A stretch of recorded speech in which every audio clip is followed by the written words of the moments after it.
আসসালামু আলাইকুম। আলহামদুলিল্লাহ, আজকে আমাদের ব্রয়লার বাচ্চার 10 দিন পূর্ণ হলো।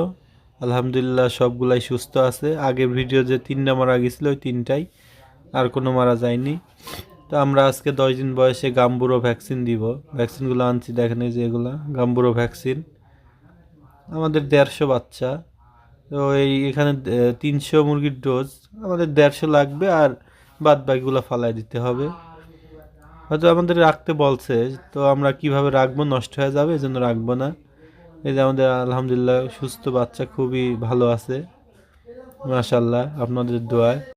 এখন আমরা খাবার দেইনি সকালের, তো বলছে 9টার আগে খাবার, মানে ভ্যাকসিন দিয়ে দিতে, তারপর আমরা খাবার দিব। তো আমাদের বাচ্চার ওজন মাশাল্লাহ খুব ভালো, দেখেন।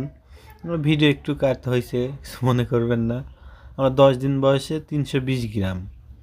হয়তো অনেক বাচ্চা ছোট, বাট বেশিরভাগ বাচ্চাই আমাদের সেম 19-20 হবে, হয়তো 310 গ্রাম, 20 গ্রাম বা 300 গ্রাম এমনই হবে এবারে। আলহামদুলিল্লাহ, আমাদের ভ্যাকসিন দেওয়া শেষ। আমি একার কারণে ভ্যাকসিন করছি, ভিডিও করতে পারি নাই। তাছাড়া 2জন হইলে ভিডিও করতে পারতাম। আমার ছোটো ভাইও গরুর খামারে ব্যস্ত, যে সকাল 9টার আগে দিতে হবে।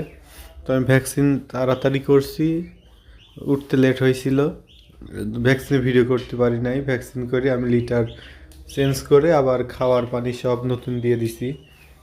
দেখতে পাচ্ছেন, নতুন খাবার, লিটার, সব কিছু আমরা 1 দিন 2 দিন পর পর আমরা চেঞ্জ করে দেই, যাতে বাচ্চা ঠান্ডা না লাগে।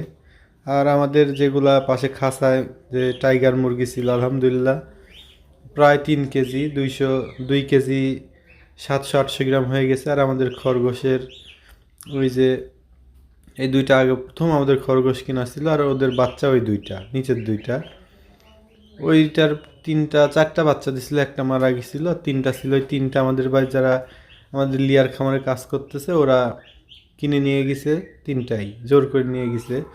আর ওদের বাচ্চার আবার বাচ্চা হয়েছে, আলহামদুলিল্লাহ 3টা হয়েছিল। দুঃখের বিষয়, ছোট ভাই নিচে রাখছিল, একটা কোনোভাবে খুঁজে পাচ্ছি না, আর 2টা আলহামদুলিল্লাহ সুস্থ আছে। তা আমাদের খরগোশগুলো আলহামদুলিল্লাহ পাতাকপি সব কিছু দিয়ে খায়। আর এই যে আমাদের খামারের আপডেট, খামারের যে লেয়ারের চৌকিগুলাতে এখন বালু ভরাট করা লাগবে। আর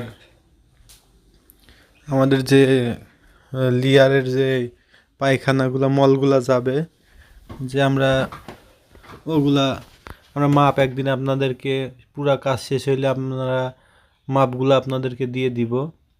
এই যে মাঝখানে এগুলা চৌকি, আমরা যাওয়া আসা করব। আর ওইটা আমরা, ওর উপর দিয়ে খাঁচা থাকবে, লিটারগুলা ওই লালির মধ্যে পড়বে। ওই ড্রেন মূলত আমাদের। এই পাশে আমরা একটু চৌকি রাখছি, মাঝখানে চৌকি, 2 পাশে চৌকি, আর 2টা ড্রেন।